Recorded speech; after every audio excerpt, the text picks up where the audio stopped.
Hi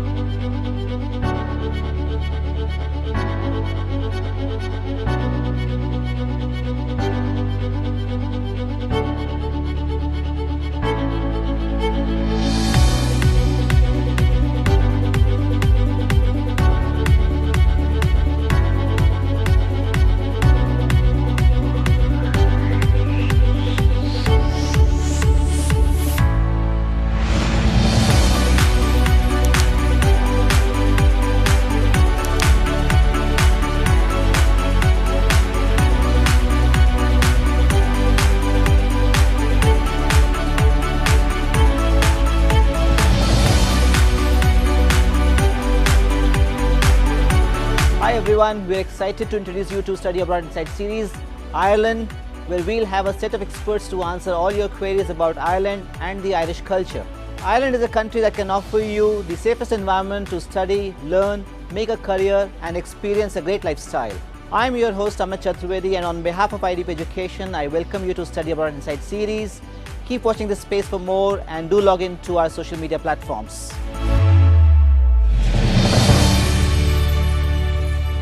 Hello and welcome to another episode of Study Abroad Inside series. Today we are talking about education opportunities in Ireland, and I have a very special guest with me, Meenakshi Batra.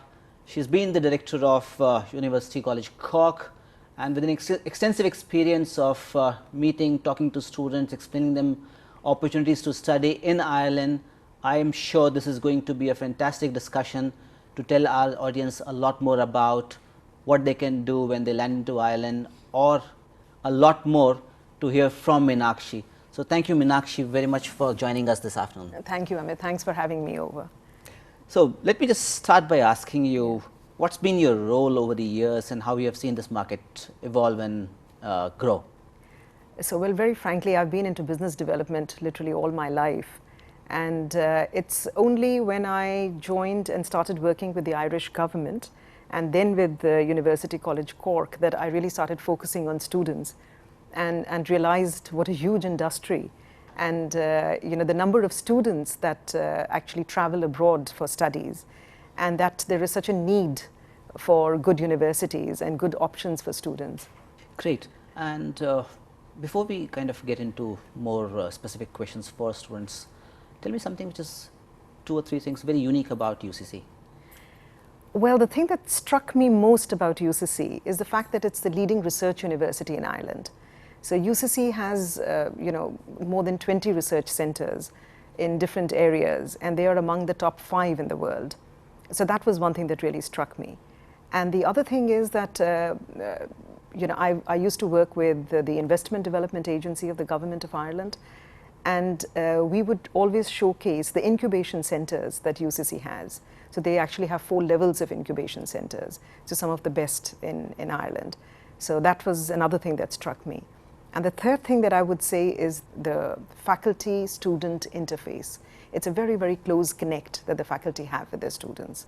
Given that there are plenty of choices for students to study abroad, why do you think a student would choose Ireland? Well, I think what very few people know is that Ireland, even though it's a tiny little country, it punches well above its weight. So it's the second Silicon Valley after the United States.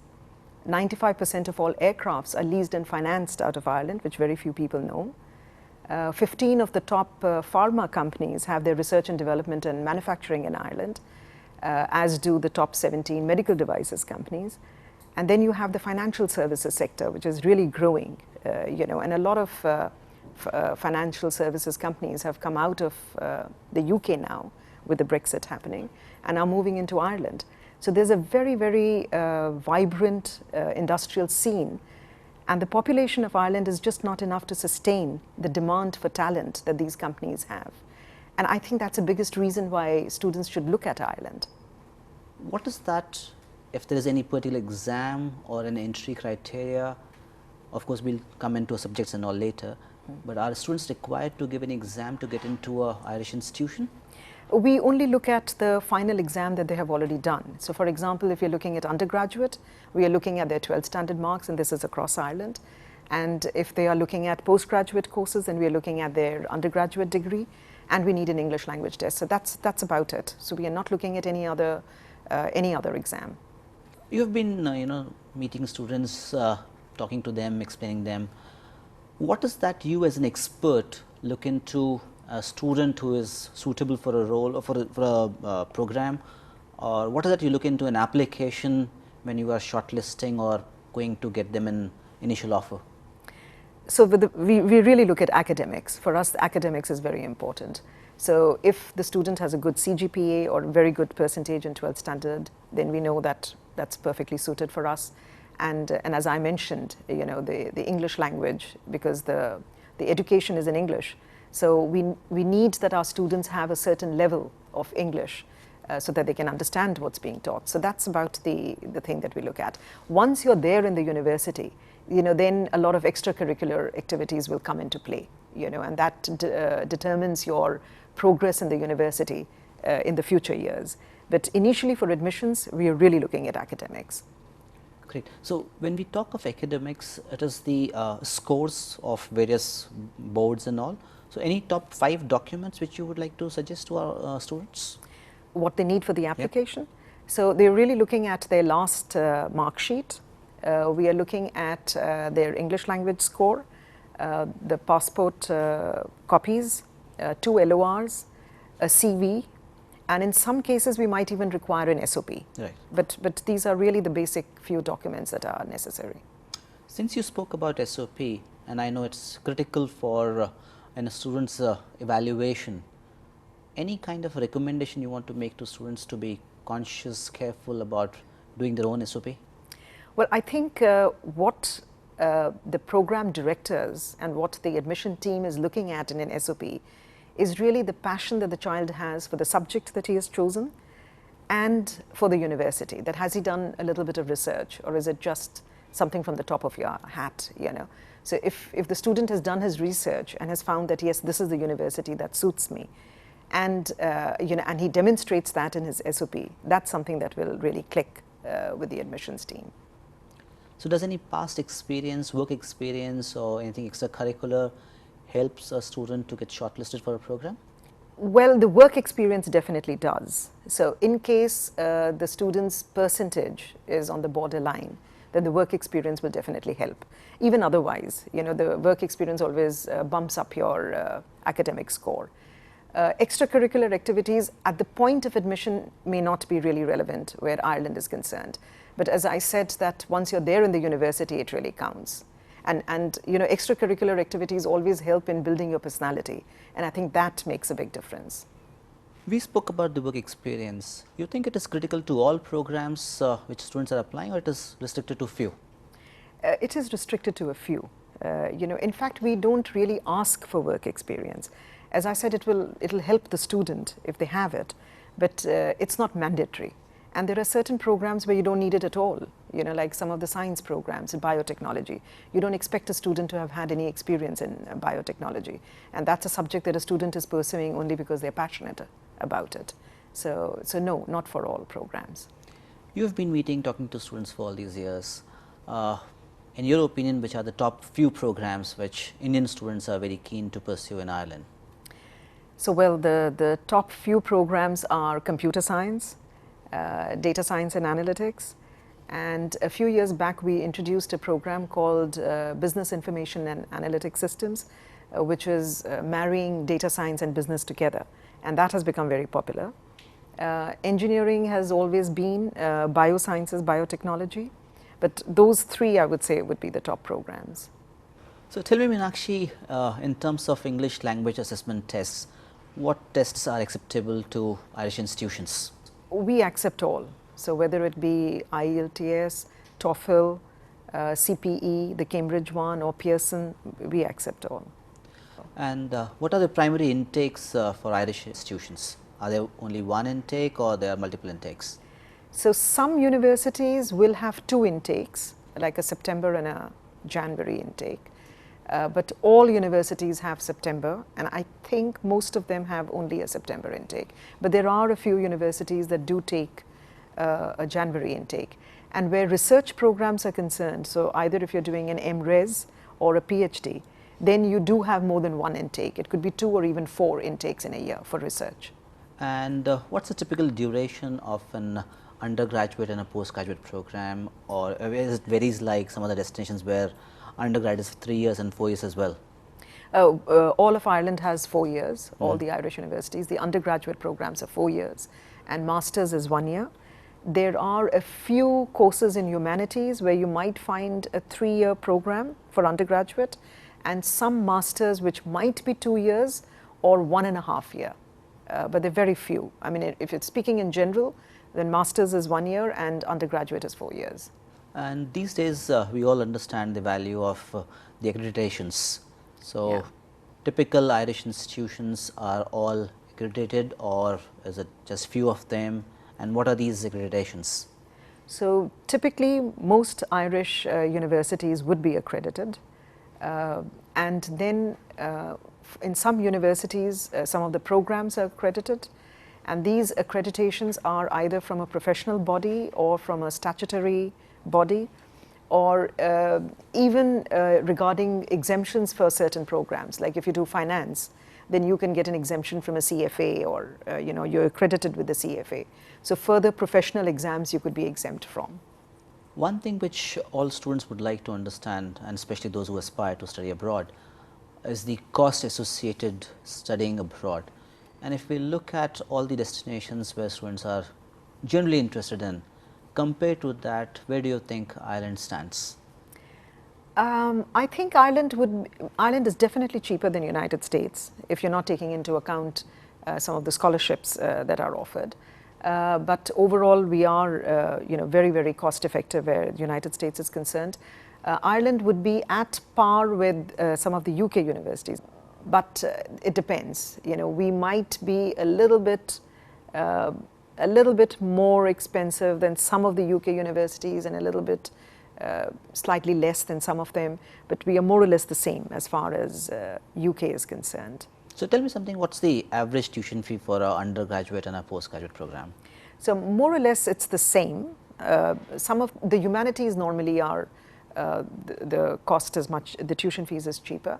But if you're looking at a range, I would say that anywhere from 12 to 25,000 euros is what you're looking at.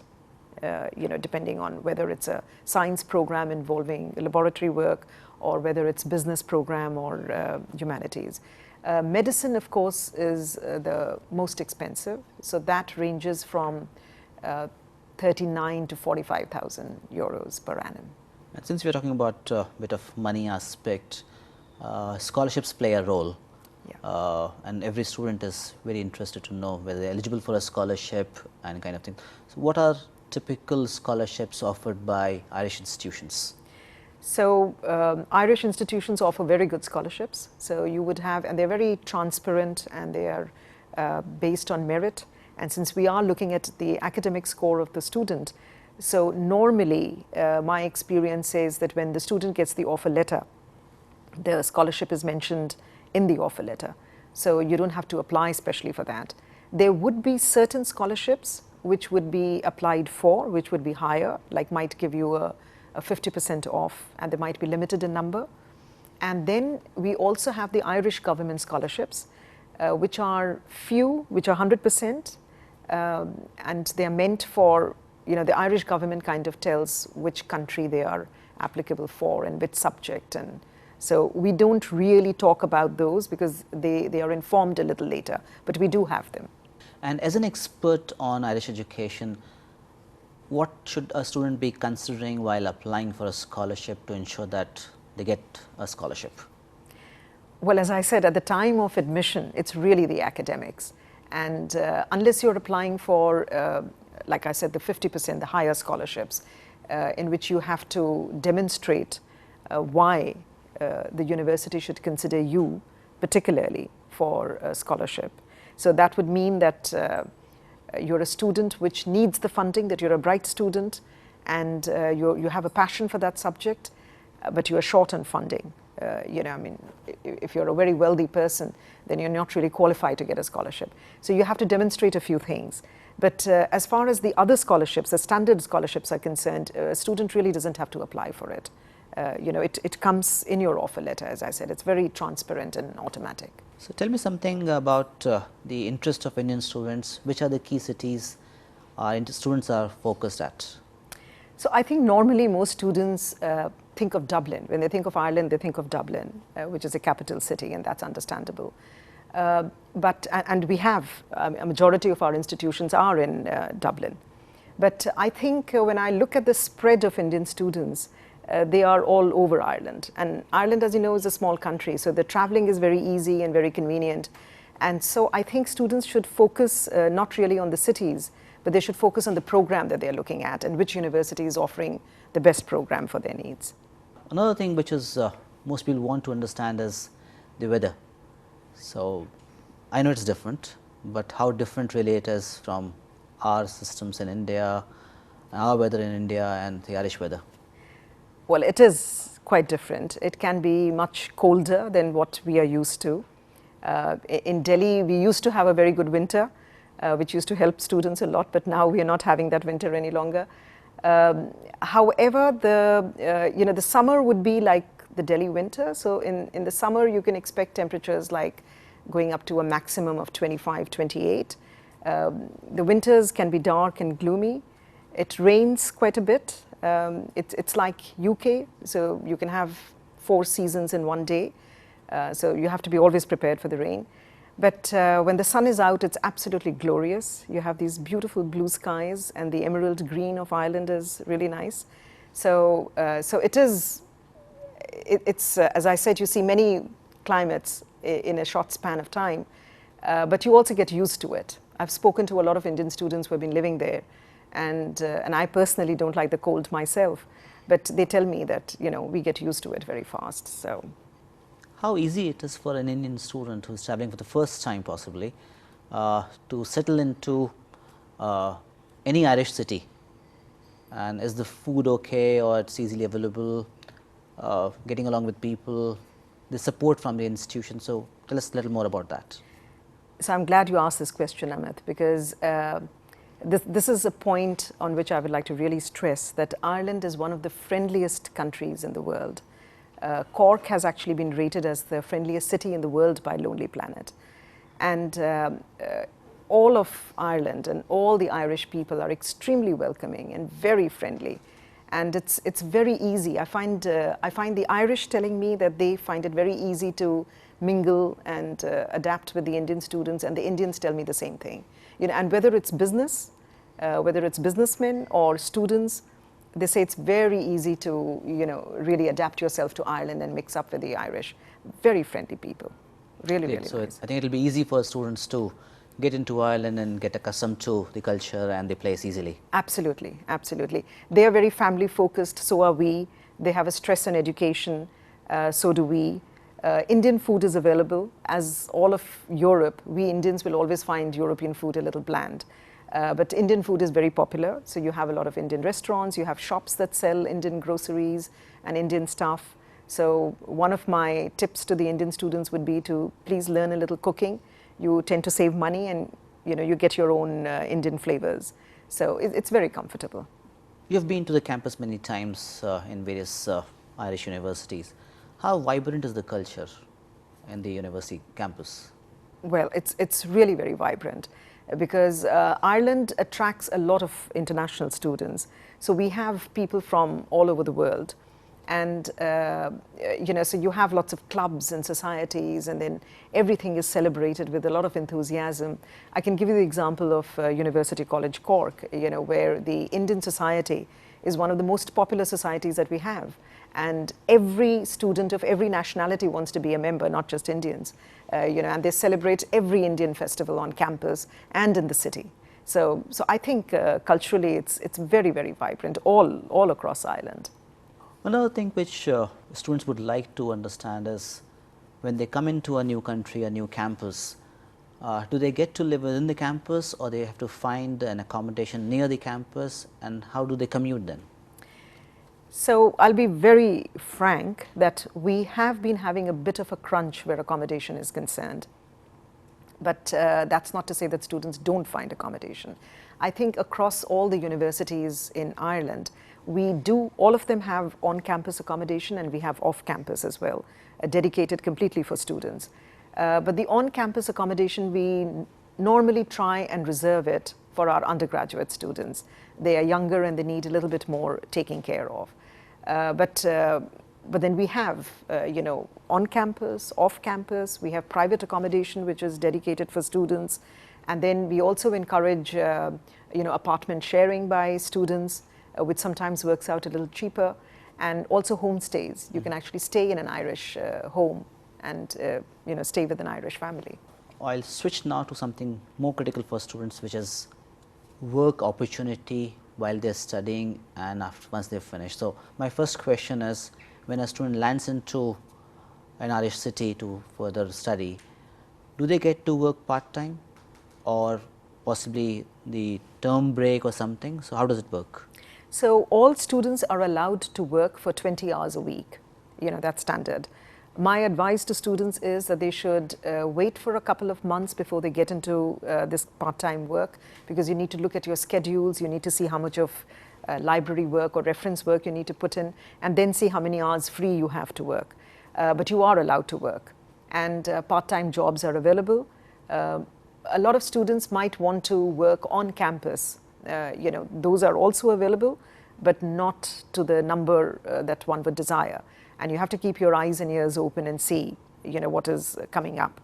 But definitely in coffee shops and in shops as assistants, during holiday time, definitely there are jobs available, and students are encouraged to work. So all in all, how easy or how challenging it is for a first-time traveler into a new country, new campus, new city to crack a part-time job? Well, I have found that students normally manage to find.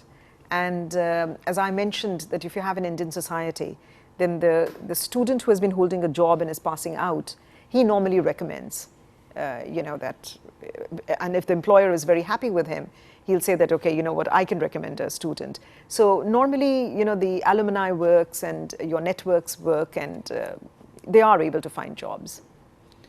So talking about the post-study work, I know it's critical for the students. Once they complete the degree, what kind of opportunity they can look forward to, and what support is given by the institutions? So Ireland is home to more than 1,000 multinationals that have made Ireland its international headquarters. And I must say that the Irish government has been extremely successful in inviting foreign direct investment into the country.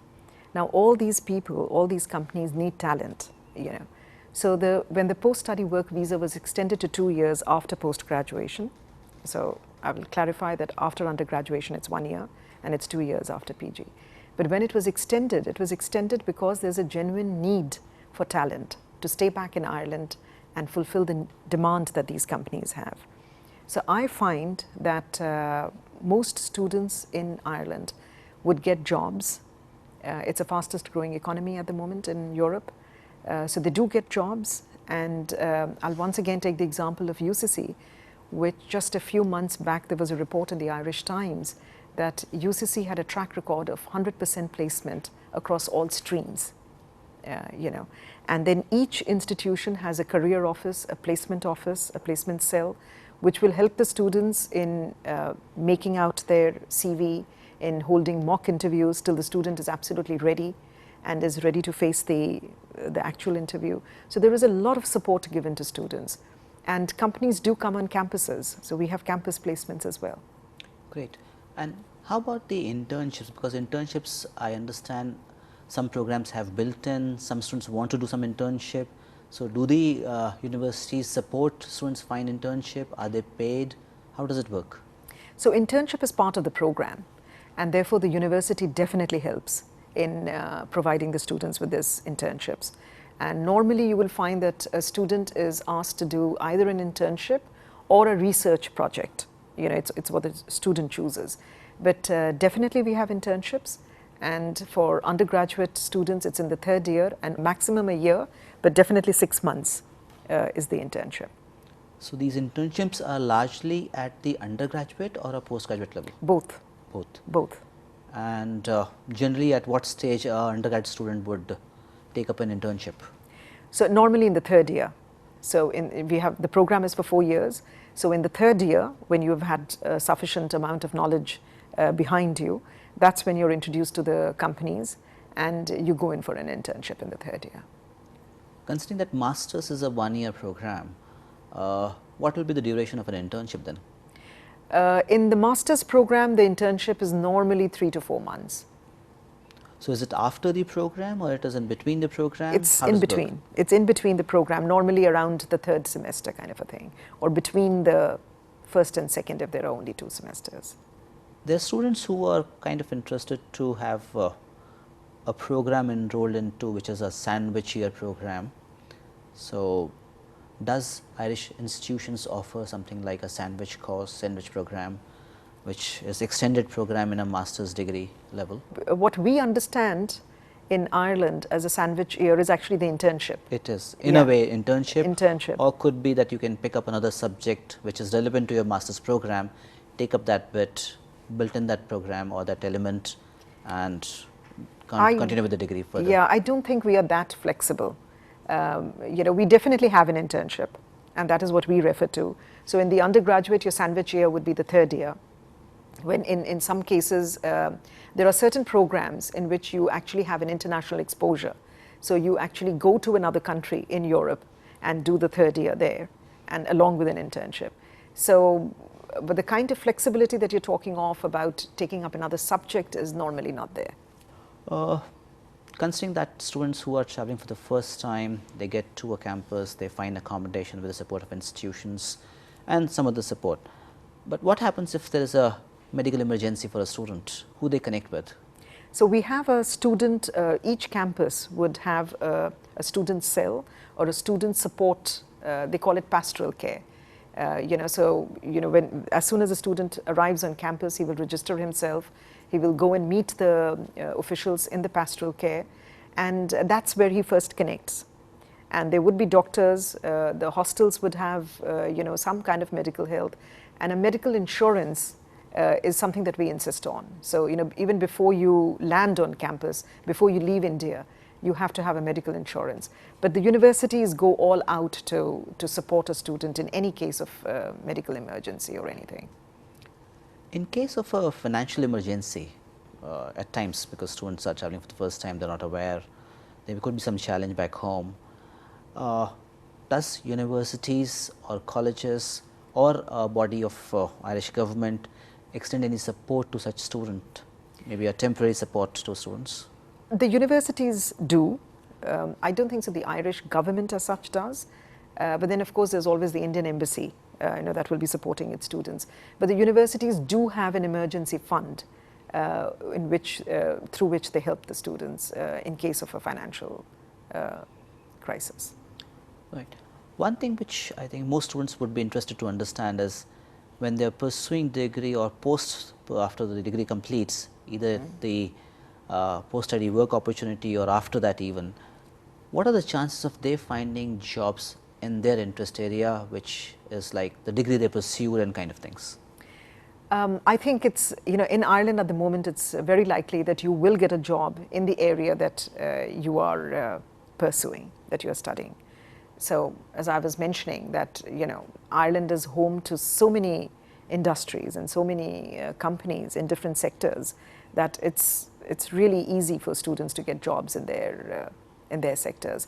And the programs have been designed to make sure that they are, like some of the programs claim that they have 100% employment, and it's obviously in that same field and in that same sector. So in Ireland at the moment, I would say that students will find jobs in their selected areas. And have you seen students who are completing degrees in Ireland but find good opportunities to work outside Ireland before they go back to their home countries? Amit, this is really interesting because I tell the students always that besides the Irish owned companies, I'm repeating myself here, Ireland is home to more than 1,000 multinationals, and these are multinationals. So we have had our Indian students picked up from campus and sent straight off to the United States. So you can get a job in Ireland, you could get it in Europe, you could go to the United States, you could come back to India, You could be hired in Ireland and then transferred back to India. So it's really the world that you're looking at because these are multinational companies. Great. And also I've heard about this concept of Ireland Green Card. So would you like to share something about it? So the Ireland Green Card has now been renamed. It's called the Critical Skills Work Permit. And there are two categories in this. So if you have a job which is giving you 60,000 euros and above as a salary, then you are automatically given a green card or the critical work permit. And if your salary is 30,000 euros and above, then you have to be in an industry which is referred to, there is a list of critical skills, which covers most of the areas that Indian students would be looking at. So that's not an issue. And if you're within that and you meet the criteria, you get the work permit, not an issue at all. I'm asking kind of a similar question which I asked, but a twist to it is, you mentioned about 1,000 plus multinationals in Ireland. What are the key industries in between these companies or these organizations? Okay, so we have the technology companies. Every technology company that you can think of would have its international headquarters in Ireland. And after the Silicon Valley in the United States, Ireland is the second largest producer in the world of software products. So technology is a big industry there. Then we have the financial services sector. I mentioned that 95% of all aircrafts are leased and financed out of Ireland. The fund industry is becoming very big in Ireland. Financial services, and therefore a lot of companies from the UK post the Brexit have already started moving into Ireland. Then we have the pharmaceutical industry, which is very strong and very big, the medical devices industry, the dairy industry, the food industry, the alcohol and beverage industry. Intel has its largest wafer fabrication plant in Ireland. And something that a lot of people wouldn't know is that Ireland is home to the maximum number of intellectual property. So most companies hold their intellectual property in Ireland. The manufacturing could be anywhere else in the world. Great. So I think students really have a very wide choice to look for interesting programs to get into a university, and then at the same time post their degree they can explore plenty of opportunities to work in Ireland, and after that unlimited avenues. Absolutely, right? Absolutely. One thing which you as an expert would like to advise, what would be the right path when they enroll for a program and the duration of the program to ensure that they make a good career out of the degree they secure and post that? Well, I think what I would tell the students is that first of all, when they are in the programs are designed to give you the required skills and knowledge which would be helpful to you in your workplace. So please work hard, study hard, do a lot of reference work. The faculty in Ireland, especially in UCC, are very keen and like it if the students ask questions and are interacting with them. So, make sure that you understand everything. That's what I would tell a student. And the best way to skill yourself for the professional life is also to meet companies. So the university is helping you by bringing companies onto campus. So please interact with them, understand what are the kind of jobs available and how you need to skill yourself for that. So the more prepared you are, the better Absolutely. Opportunities. Absolutely. Finally, any one tip for our students which you think will ensure them their choice of institution when they are applying to Ireland?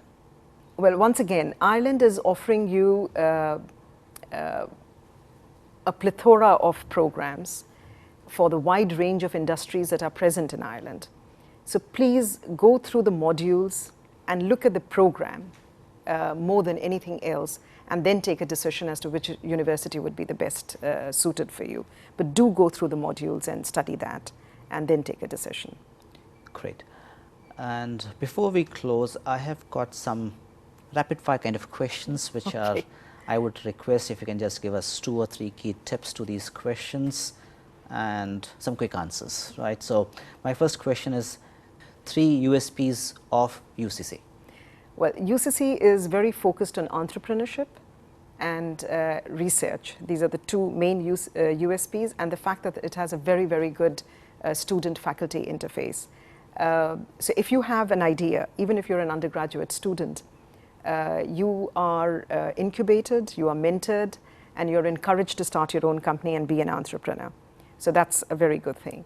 If you are a person who's a researcher and an innovator, then UCC is one of the leading research universities in Ireland. But that's not to say that this facility is not available in the rest of the country. It is. Top 2 or 3 programs at undergraduate and postgraduate levels offered by UCC for Indian students? Well, all programs are offered for Indian students, and I think in undergraduate what I'm seeing, there is an increased interest in psychology, business programs, so commerce, BCom honors is very important, finance is very important, and then law is becoming surprisingly very important. Sciences have always been very important, so sciences are always there, all kinds of sciences. In the postgraduate level, I would say that the 3 key programs would be computer science, data science, and business information and analytic systems. 3 must-dos for a student who is going to Ireland for the first time. Be prepared with an umbrella. Be prepared to ask questions to your professor. Be prepared to be employed as quickly as possible, because this whole thing about a 1-year stay back or a 2-year stay back is more a psychological thing. I feel that if you don't get a job within the first 3 months, how are you going to support yourself for the 1 year or 2 years? So think of yourself as having only a 3-month window, and make sure that you're prepared for a job, which you will get in Ireland. 3 final steps if I have an offer from an Irish institution I should be prepared for. So you must be prepared to confirm your offer by paying the deposit. Make sure that your documentation for the visa is all complete, and apply for your visa on time. Be prepared to enjoy yourself and have a wonderful time in Ireland. And the final question is a deadline to remember. Deadline to remember is that we start our admission process in November. And you should look at a deadline, even though the website will say that the deadline is May, but you give yourself a deadline of April and make sure that your applications are there in time. Thank you, Meenakshi, for coming into our studios today. Thank you very much, Amit, for having me. It's been such a pleasure talking to you. Thank you. Friends, this was Meenakshi Batra with us, Director UCC in India. We got a lot of updates from Meenakshi about studying in Ireland, when you can make an application, about post-study work, and other aspects of living and working in Ireland. We found this conversation very useful, and I expect you will find this conversation as useful when you look at studying in Ireland. We'll have more updates to you in times to come, so stay tuned to Study Abroad Inside series of IDP. Thank you very much for watching.